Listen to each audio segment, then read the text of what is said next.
Saya akan cerita tentang argumentasi ini ya, bahwa ahli sunnah wal jamaah itu luar biasa. Saya di Jogja berteman banyak para profesor, para doktor, termasuk akademisi sosial yang mungkin pernah di mana-mana. Pernah tanya saya begini, Bapak, kenapa Anda baca kitabnya referensinya luas kok tetap NU katanya. Terus saya bilang, problemnya apa sebagai NU? Biasanya terus mereka mengutip sekian makalah. Kebetulan makalah itu provokatif dan siapapun yang baca makalah itu pasti menjadi NU. Tak jamin ya. Kalau di Jogja misalnya di satu penerbitan, saya termasuk di dalamnya, itu pernah diperbandingkan kitabnya Said Muhammad Mafahim Yajibu An-Sohah dengan kitabnya Bin Bas, judulnya Hadihi Mafahimuna. Biasanya kitab-kitab terjemahan Wahabi itu memang cukup provokatif dan dengan narasi yang memang siapapun yang nggak pernah mondok pasti tertarik. Misalnya begini, cerita bid'ah misalnya. Iyyakum wa muhdatsatil umur fa inna kulla bid'atin dhalalah wa kulla dhalalatin finnar misalnya gitu. Wa kulla muhdatsatin bid'ah wa kulla bid'atin dhalalah wa kulla dhalalatin finnar. Ada yang baca wa kullu bid'atin dhalalah wa kullu dhalalatin finnar. Terus beliau meneruskannya begini, kata Bin Bas. Hadza huwa Rasulullah. Hakama bi annal bid'ah kullaha dhalalah. Terus diteruskan. Wajar asy-Syafi'i faqasama ila hasanatin wa dhalalatin wa sayyi'atin. Jadi dengan narasi seperti itu tuh orang itu tahu bahwa Syafi'i itu kurang ajar tenan kira-kira gitu. Jadi dia ini Rasulullah yang mengatakan semua bid'ah ini dhalalah, tapi Syafi'i lancang dengan membagi ada dhalalah, ada sayyi'ah, ada hasanah, ada sayyi'ah. Ini aneh katanya. Wong Rasulullah yang nabi saja bilang satu, semuanya dhalalah kok dia bilang dua kan.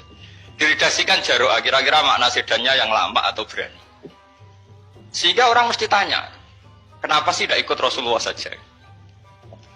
Tapi ini satu ilmu, setidaknya ilmu perdebatan, bukan ilmu hakiki, karena kita tidak tahu yang diridhani Allah yang mana. Tapi kemudian Sayyid Muhammad dalam kitab Abu Abdul Faros, juga dalam kitab-kitab beliau, menyanggah itu dengan mengatakan, jika makna bid'ah adalah yang nggak pernah dilakukan Rasulullah, itu salah besar. Terus beliau cerita sekian hal, termasuk yang diceritakan adalah ada seorang sahabat ketika sholat dengan Rasulullah tidak pakai doa mainstream, yaitu ketika i'tidal sahabat tadi bilang alhamdulillah hamdan katsiran thayyiban mubarakan fi. Setelah itu setelah Nabi habis sholat umul qail, siapa tadi yang melafadzkan itu? Semua sahabat diam karena takut disalahkan. Tapi apa yang dikatakan Nabi? Tidak, saya tidak akan nyalahkan. Saya tadi melihat isna asra malakan. Saya tadi melihat 12 malaikat. Yabtadiruna ayyuhum yaktubu awwalu kata. Semuanya itu bergegas siapa yang nulis awal. Terus kata sahabat tadi, ha anada ya Rasulullah. Padahal ini satu kalimat yang bahkan Rasulullah tidak mengajarkan. Dan Rasulullah bahkan iskal. Kenapa ada kalimat itu? Tapi toh dibenarkan oleh Allah dan Rasul. Cerita Sayyid Muhammad kedua adalah ada sahabat setiap ngimami itu main kulhu. Wah, ngimami apa saja main kulhu. Singkat cerita makmumnya tuh gerutu. Ini orang kok main kulhu terus. Setelah dilaporkan ke Rasulullah, ditanya sama Rasulullah, kenapa kamu main kulhu? Ini dilaporkan ke saya. Kata si musolli tadi, imam tadi, di annaha sifatur rahman. Dalam surat itu semua sifatnya Allah. Maka fa'ana uhibbuha. Saya senang itu. Apa kata Rasulullah? Saya disuruh bilang Allah ke kamu, bahwa Allah mencintai kamu karena kamu mencintai kulhu. Terus keterusan sampai sekarang itu orang-orang NU baca kulhu terus itu. Karena sekali baca idza samsu kuwirat mesti kepunting gitu. Tapi artinya itu dibenarkan Rasulullah min ghairi sabqi ta'limin minhu, tanpa ada pelajaran dari beliau. Runtuhlah teori bid'ah bahwa bid'ah adalah semua yang nggak pernah dilakukan Nabi, diajarkan Nabi. Nyatanya beberapa kali Nabi membenarkan sesuatu yang belum pernah diajarkan oleh beliau. Masalahnya adalah tidak semua orang baca kitabnya Sayyid Muhammad atau baca tidak paham.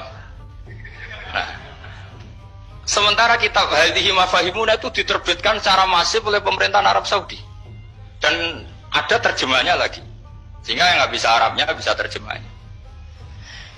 Dengan narasi tadi bahwa Imam Syafi'i dibenturkan Rasulullah itu kan pasti kalah. Redaksinya itu jaro'ah itu wani pakai hamzah. Kedua, saya ingin cerita dan saya tidak bosan-bosan cerita ini sampai mati, saya tidak akan bosan-bosan. Ada kemandirian al-hujjatul balighah dalam diri kita sebagai ahli sunnah. Begini misalnya, kalimat la ilaha illallah adalah kalimat yang orang kafir 80 tahun saja kalau melafadzkan itu menjadi soro mukminan. Nah ini kita tahlil yang sudah muslim hanya karena kalimat thayyibah justru menjadi kafir. Ini kan madzhab aneh. Yang kafir puluhan tahun iyan tahu yufar lahu maqad salaf bihadil kalimah. Ini kita karena tahlilan sampai nyekel patok menjadi kafir juga karena la ilaha illallah. Ini aneh. Jadi kalimatun sing yakunu bihal kafiru musliman menjadi kalimatun yakunul mukminu biha kafirun. Ini kan kaidah yang aneh.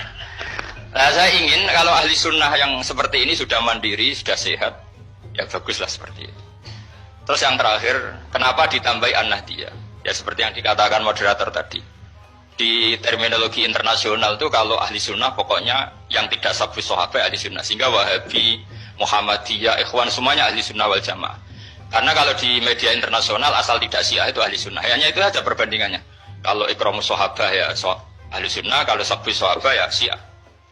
Problemnya adalah kita tidak ikut kelompok besar ahli sunnah yang mainstream di internasional karena mereka anti wasilah, anti tahlil.